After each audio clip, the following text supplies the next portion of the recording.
Okay, you may now sit down. Thank you.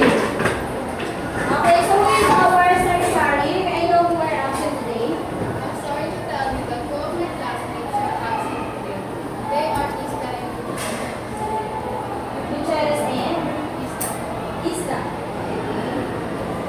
Okay, so how are you feeling today, class? How are you feeling today? Are you sure? Are you happy? Yes. De La Cruz, why are you happy today?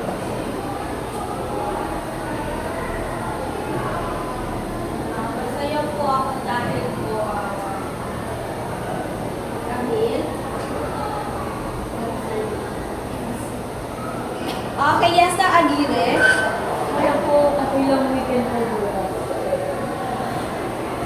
Okay, ikaw lang Brunel. Are you happy today or excited or angry? Ha?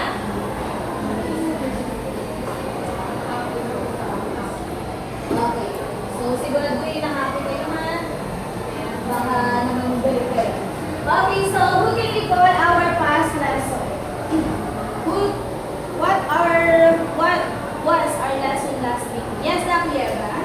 Last meeting, we discussed about project planning for children's event. Okay, very good. So let's see if you really remember or recall our past lesson. So true or false? So the first question, everybody read group 2. You can choose any fabric for children's clothes as long as it is cheap. Okay, so what is your answer, Manalang? Yes, na? False. Why false? Why? Because of the word? Huh? Oh, okay. Very good. Okay, how about number 2? Okay, basa group 1. A project plan helps you organize materials, steps, and time before sewing. Okay. What is your answer to? Huh? True. Okay. Let's see if your answer is correct. Okay, very good. How about the next one? Everybody read. The project plan should include a sketch or design of the garden. Okay, so what is your answer? Yes na. What is it? True. Okay, very good. So, the correct answer is true. Then, next number 4. Everybody read. Budget planning helps avoid wasting money and materials. Okay, so yes na. Villarreal. Answer is true. True. Okay, so let's see if your answer is correct. Okay, very good. How about the last one? Please read Katibay. Evaluating the finished product is not important to improve future projects. What is your answer?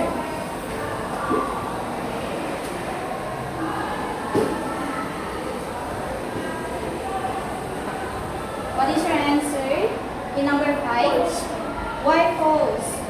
Bakit naging false yung sentence na yan? Because of the word? Not important. Not important. Okay. So the correct answer is false. Okay. So very good. So I'm glad that you still remember our past lesson. But before we go to our new lesson this morning, I have here some picture. So what you are going to do is you have to analyze or say something about the picture. Okay. So the first, I have 3 pictures here. So, sino nakapag-differentiate ng tatlo niya? Anyone? Anyone? So, dito muna tayo sa first picture. Sige. Yes lang Manalang. Masikip. Okay? Ano pa? Ano pa yung napapansin niyo dyan? Mendoza.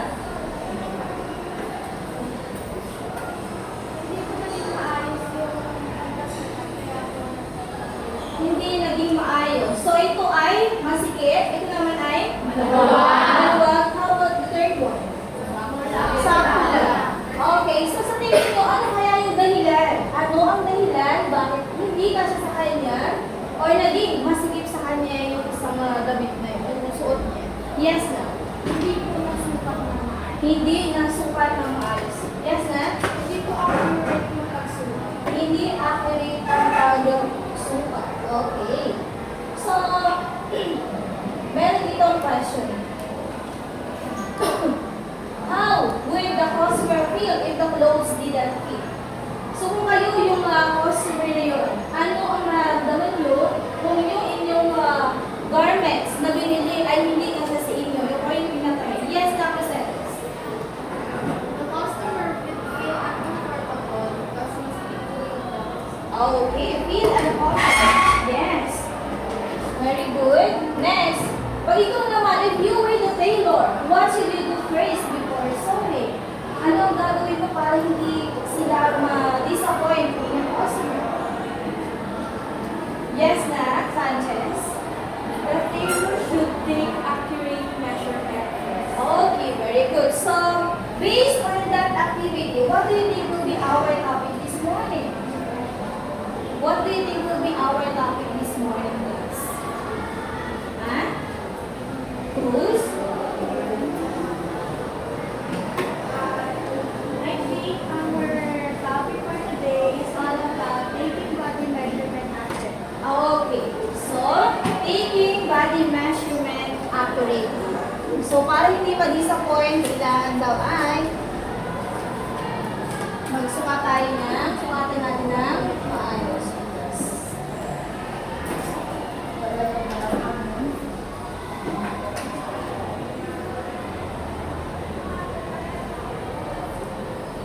Okay, so our topic this morning is all about taking body measurement.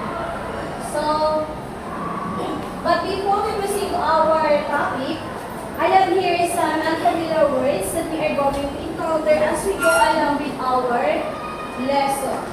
So, I have here a jumbled letters. So what we are going to do is we have to erase to form a new one. So, we can form this word, jumbled letters. Yes, na? Accurate. Accurate.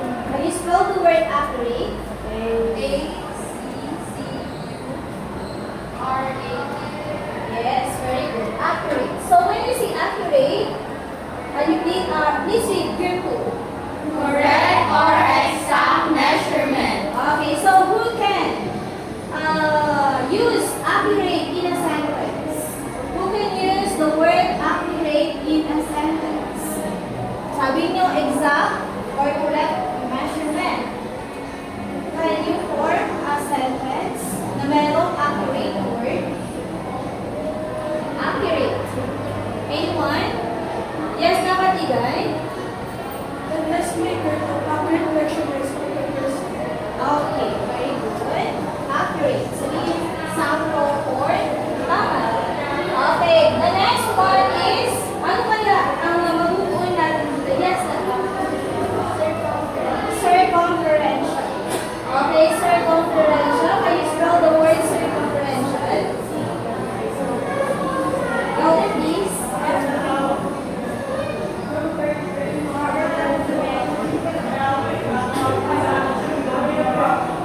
Okay, so when we say circumferential, pakibasa already?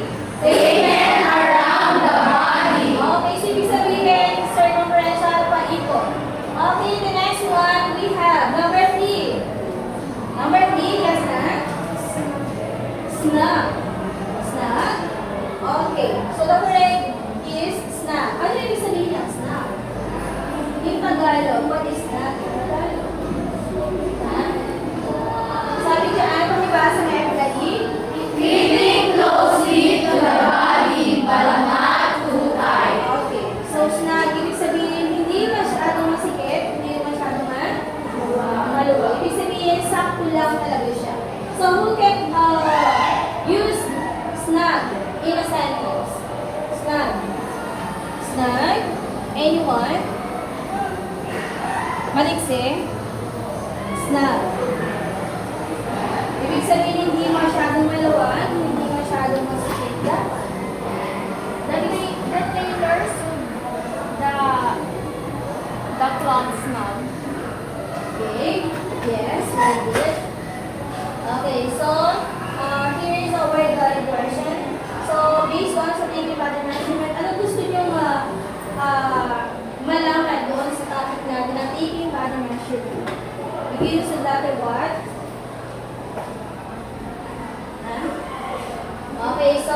Pakibasa na everybody. What are the parts of the body to be measured? Okay, so what are the parts of the body to be measured? Ano nga ba yung mga parts na pwede natin sukatan sa ating katawan? Okay, another one. Aside doon.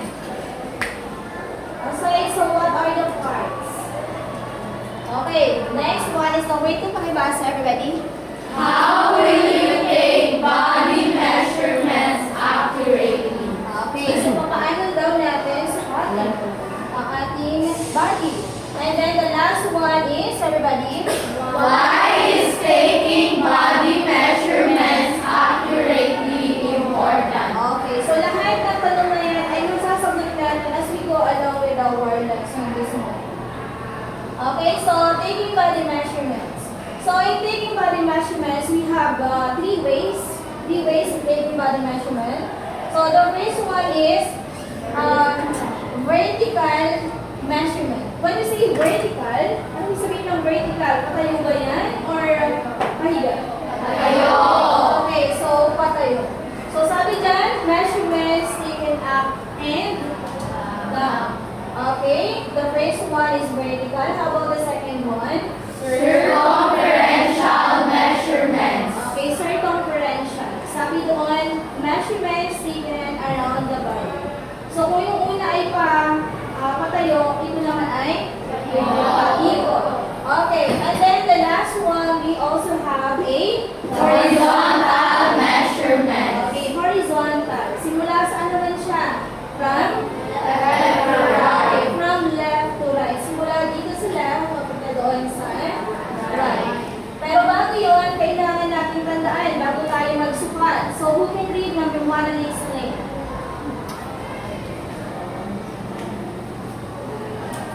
Okay, number 1, please read, Lieva.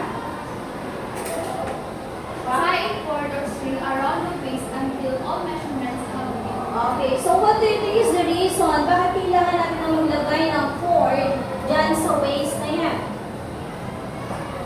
What do you think? Kailangan mong tagyan para po yung malaman mo kung hanggang saan po natin iaano yung vertical po na measurement. Okay. Okay, so tandaan na, kailangan maglagay ng cord or string para alam natin saan yung ating waist. Kasi nga mag-measure tayo simula dito, meron din papunta dito, para alam natin kung hanggang saan. Okay, the second one is, everybody read? When measuring, wear a close-fitting clothing. Do Do not measure using bulky clothing. Okay, so can you explain number 2? Yes, Lacruz. Kailangan po natin magsuot ng close-fitting clothing kapag nagpapameasure kasi may tendency po na masama sa measurement yung Okay, yes, very good. And then the third one is, everybody read. Your client should stand in relaxed position so that you can get an exact measurement. Okay, so kailangan daw kayo, no, habang nagsusukat ay, ano? Okay, nakatayo ng maayos. Kasi hindi pwede na, nakatayo. Ano ba? Hindi magiging maayos yung sukat natin. Okay, next, number 4. Do not get your own measurement. Get your parent or close relative at home to do the measuring. Okay, so pag sa bahay, kailangan talaga na meron kayong partner doon kung sino yung magsusukat sa inyo. Kasi pag kayo mismo ang magsusukat sa sarili mo, what will happen? Yes, nakakatawa. ano po, hindi po yung tama yung measurement sa sarili mo kasi magalaw din po kayo na ano yung exact measurement. Okay, very good. And then the last one, make sure to record all your measurement in a measurement chart so the measurement will not get lost. So, kailangan talagang meron kayong alin? Measurement chart para doon nyo ilalagay yung inyong measurement ng inyong customers or clients. Okay, so let's proceed. The first parts of the body na kailangan natin measure is yung shoulder. Okay, so sino yung ating yung lead? Okay, so paano kaya at sa shoulder. So, kailangan ay tanggalin yung ID hand. Kailangan niya, ano yung tips natin to remember. Okay, so ano ang ilalagay sa waist? Cord. Okay, tie or, kaya cord or string. Para alam natin kung saan banda yung ating, yung waist ng ating costume. Okay. So, and then sabi dyan, shoulder, pakibasa, ready? Place the end of tape measure on shoulder tip, passing through the tape across the other shoulder tip. Okay, so stand straight, and then shoulder tip. Simula dito, the shoulder tip, dito sa may buto mismo, and then dito sa may bato, at saka dito sa isang tip ng inyong shoulder. For example, 14 inches. 14 inches yung shoulder niya. 14 inches. So, ilang centimeter kaya meron ang 14 inches? So, we can, tawag ito, solve. Sige na. Again, how many centimeter in 1 inch? 1 inch? 2.50. Ano? Okay, so i-multiply nyo lang yan, 14 inches. Try nyo nga, 14 inch times, you can solve, yes na. Lagay mo doon. Sige na. 14 times 2.54.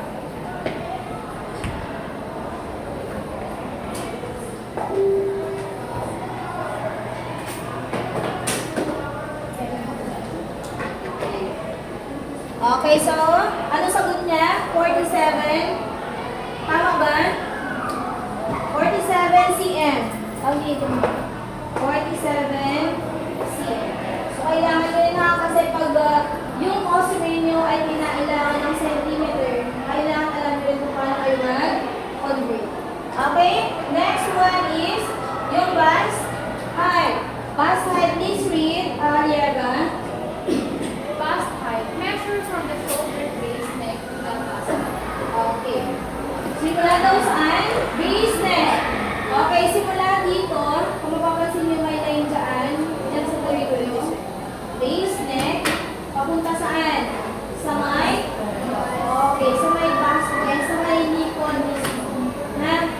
Sa may, dito sa nipon mismo. Yan.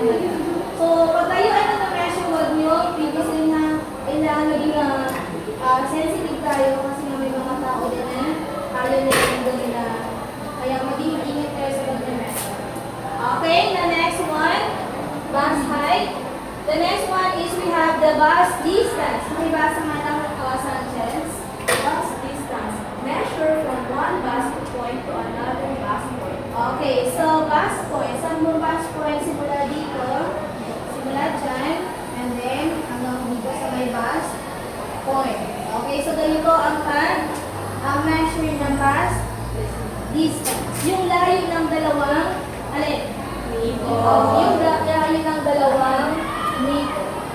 Okay, the next one, we have the sleeve length. So, ang sleeve length naman, depende sa costume nyo. For example, short or long.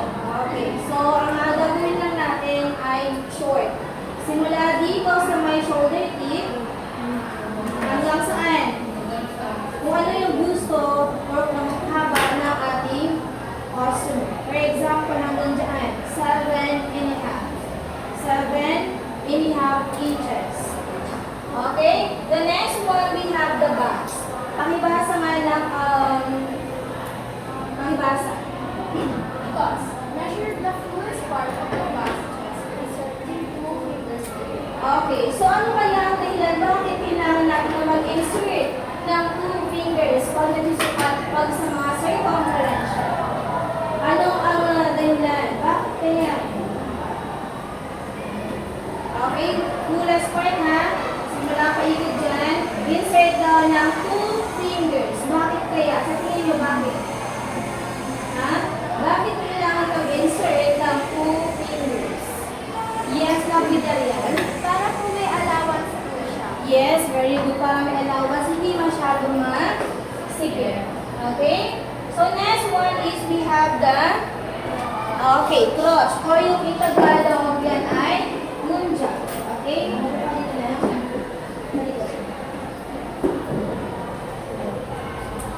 Okay? Ayan. Kaya kailangan natin ng itong tie na to. Simula sa may point na yan, simula dito, sa may base, hanggang saan daw? Hanggang sa level na, hanggang pa ganito. Anong tawag dito? Cross. Okay? So yun, 10 inches. And then the next one naman is yung waist. O, alam na natin kung saan yung waist. Ito na kasi nandiyan na yung ating thigh or foot. Sleeve.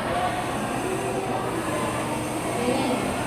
O, lagi mag-insert ng 2 fingers. Ayan. Insert 2 fingers. Para sa alawa. And then the next one naman is yung hips. Okay, sabi dyan, pakibasa nga group 2. Place the tape measure in line and around the fullest part of the hips. Okay, fullest part of the hips. So yung pinaka umbok. Okay, so ganyan, insert din ng 2 fingers. Okay, anong tawag dito? Hips. And then ganyan lang. Okay, so ganyan yung pagsukat ng iba't ibang bahagi ng ating katawan. And then, lagi yung tatandaan bago may magsukat ay mag-a-ask permission muna kayo sa ating client or customers. Bakit kaya, Cruz? Kasi po, merong mga sensitive parts na minimeasure tayo tulad ng bus kasi pwedeng ma-figure yung yung tuwan ko. Kaya kailangan po natin mag-ask ng permission bakit tayo mag-measure. Okay, very good. So, ayun, lagi yung tatandaan yung mga kailangan matandaan pag tayo ay nagsusukat. Okay, so naiintindihan? Sigurado? Okay, so tingnan natin. Where is the shoulder measurement taken? Anyone? Saan nga? Or paano natin sinusukat yung ating shoulder? Simula saan? Do not answer in chorus. Please raise your hand if you want to answer. Yes, nakabigay. Shoulder tip, passing through nape.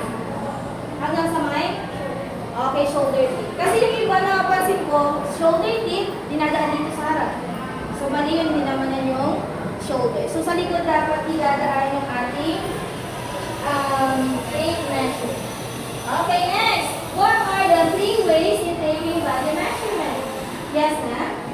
The 3 ways of taking body measurement are vertical, circumferential, and horizontal. Yes, very good. And then the next one, what will happen if you do not measure the waist accurately? Ano kaya ang mangyayari pag hindi natin nasukat na maayos yung ating waist ng ating customer or clients? Yes, na? May edad ko na hindi masyado na kayo naging Okay, hindi naging komportable yung suso. Okay? So, ngayon, for our activity, I will group you into 2 groups. So, this will be the group 1, and this will be the group 2. So, yung gagawin nyo, yung group 1 reporting, at saka yung group 2 naman is pag-role play about doon sa lesson natin about taking body measurement accurately. Okay? Kaya ba? I will give you 5 or 10 minutes. So, ito yung ating rubrics para kayo makakuha ng mataas. So, meron tayong content accuracy sa reporting ko, ha? And then, organization, voice and clarity, visuals, and engagement. Okay, so ito yung magiging choose one representative na mag-rate ng performance ng group 2. Okay, so ito yung sa inyo. Get rate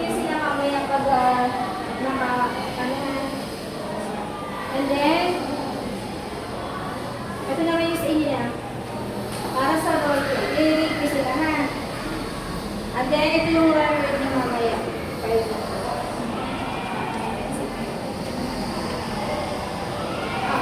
Record. Measurement chart. Okay. So, and then naman yung sa role play natin na rubrics. Scenario, text, dialogue, and teamwork, and then creativity. So, and then pagkatapos yan, i-rate nyo mamaya dito kayo sa gitna kung ano yung ibigay nyo na score. Okay? Nagkakaintindihan ba? Okay. So, ayun na, sige na. I will give you 5 minutes para mag-isip kayo ng role play. Short na, kaya short pa na. At then kayo, gumawa. Sabi ko sa inyo, magdala kayo ng Manila paper and then yung pencil pen. Okay, sige na. Ha? Ano? Sige na. Gawin niyo na. Lagi niyong tatandaan yung tips, ha? On how to take body measurement. Sabi ko sa inyo, magdala kayo ng gamit nyo, yung tape measure nyo, pencil, and yes na. Na, tumulong na. Okay.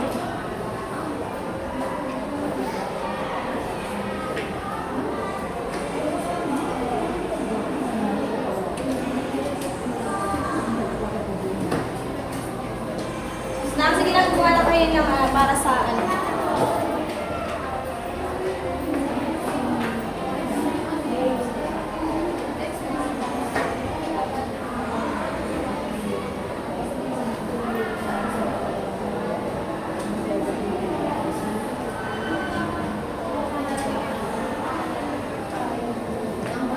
Please cooperate and then yung ano natin. 5 minutes.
Okay, so ipangilal niyo yung tamang pagsusukat doon sa loob.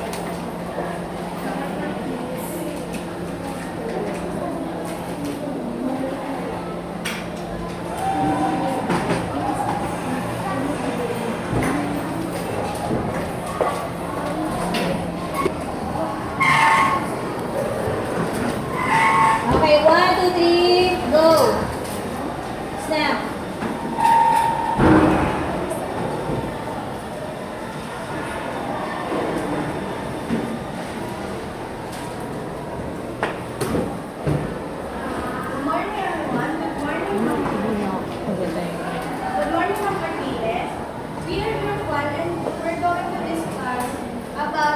Taking body measurement accurately. But first, what are the 3 ways on how to take body measurement accurately? horizontal. If horizontal is taken from left to right, Second, we have vertical. Vertical is taken from top to bottom. And circumferential is taken from around the body.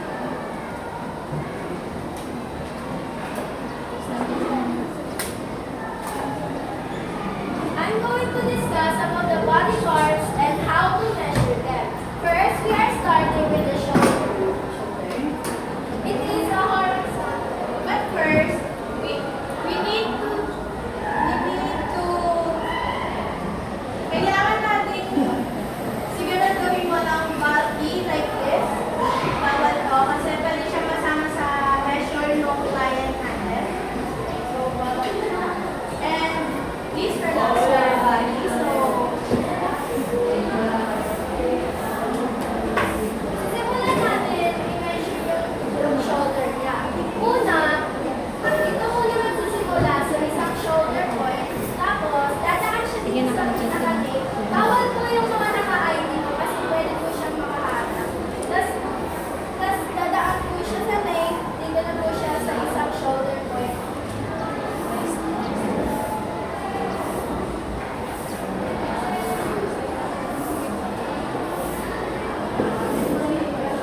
vast chest, circumferential. Wrap the tape around the fullest chest and make sure the tape is even. You need to insert 2 fingers for the client's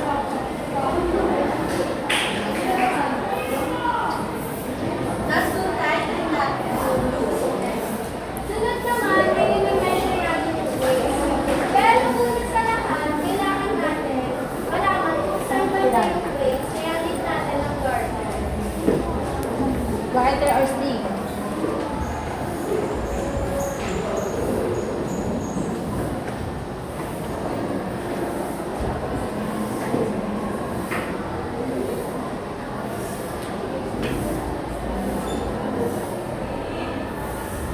Okay na. Para i-measure ang waist, magsisimula muna tayo sa base neck papunta dun sa garter.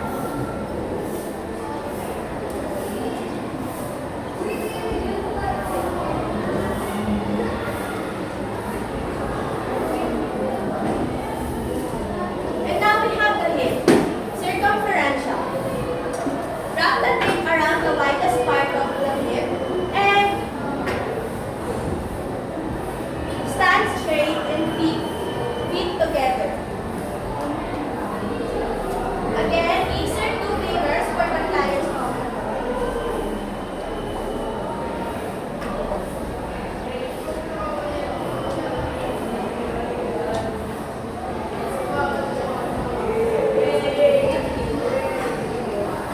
Always remember that always keep the measuring tape straight, snug, not too loose and not too tight, and measure all the body in relaxed posture for accurate result. And that's all. Okay. So, thank you, everyone. Kasi sino mag-i-raise kayo kanila? Isan? Guys, for the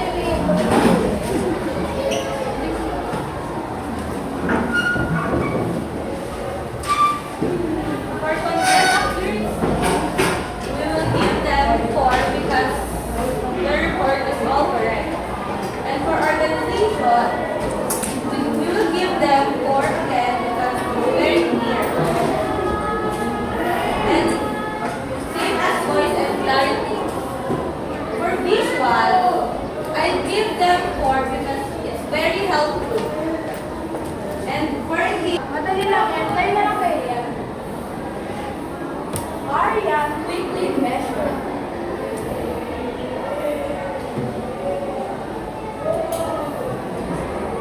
Lagay mo ito lagay. Ate, parang ang bilis niyo naman po mag-measure. Oo nga po. Ay, naku, sanay na ako. Tiwala lang. the mother observes the tailor measuring movements, and it seems quite fast compared to the usual measure. Sure po ba kayo na sa akin? Oo naman. Balikan niyo lang pagtapos na. The tree will come out. Someone and After a few days, pick up the swim clothes. Halina't balikan na natin ang ating pinatahi na mukhang di naman sineryoso ang pag-measure sa'yo. They entered the tailor shop. Magandang umaga po. Kayo po ba yung nagpatay ng gabi? Opo, narito po kami.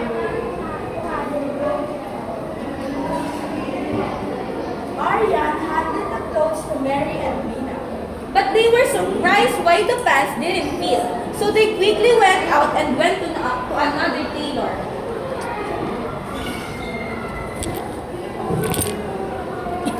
They went to Crystal's sewing shop and had their measurements taken there.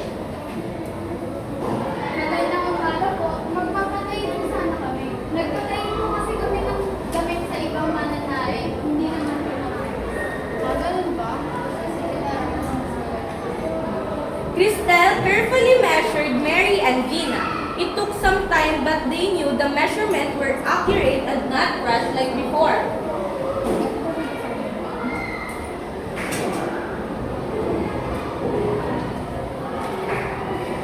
After a few minutes, they were finished.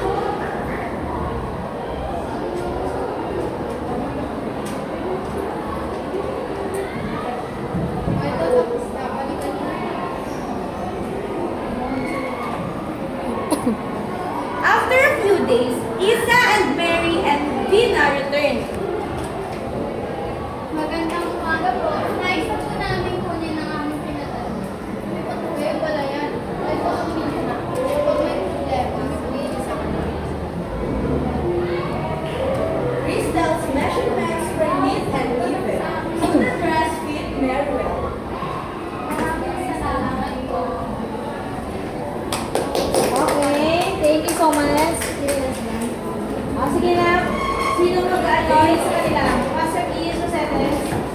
Now let's move on to this part. For one, scenario. Give them a 4 because they're ready and we love their act. For number 2, steps. 4 because one of their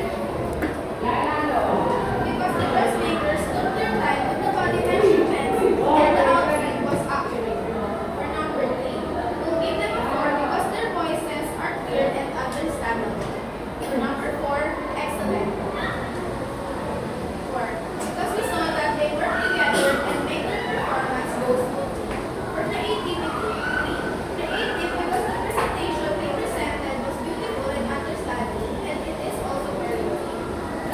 Group 1, can we give a very good job now?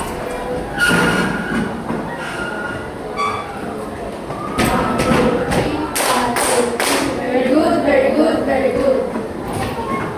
Okay, so sabi ko and group two. Okay, so class, why is safety body measurement accurately important? Anyone? Why is safety body measurement accurately important? Katigay?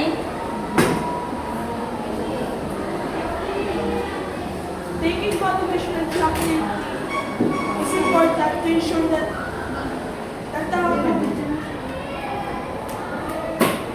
the clothes that they will sew will be accurate to the client. Okay, very good. So try nga natin. Ano yung jumble letters, ay words. Okay, so everybody read. Sige nga. Sino makakabuo? Yes, Dr. Lozan. Taking body measurement is important to ensure accurate and well-fitted garments. Okay, so everybody class. Taking Body measurement is important to ensure accurate and well-fitted garments. Okay, so do you have any questions? No. Any clarifications? No. Any additions? Okay, so maybe sa ilang 5 items. So iyan lang natin. Oral. Okay, so what is anong please say namin one, everybody. Which of the following measurement is taken around the body? Okay, na sa boy? Is. Okay, letter A. Next, number 2, everybody. It is taken from one bus point to another bus point. Yes, na? B. Bus distance. Okay, bus distance. Next, number 3, everybody. In clothing, why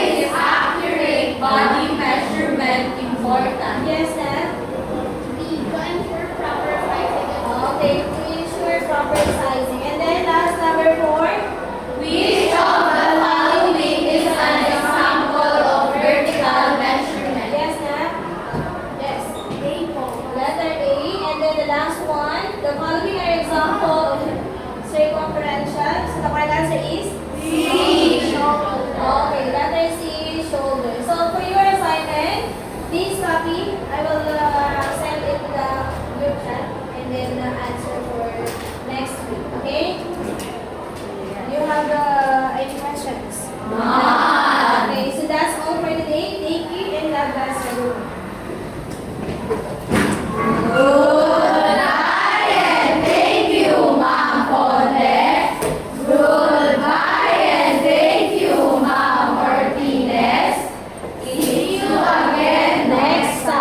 Next time.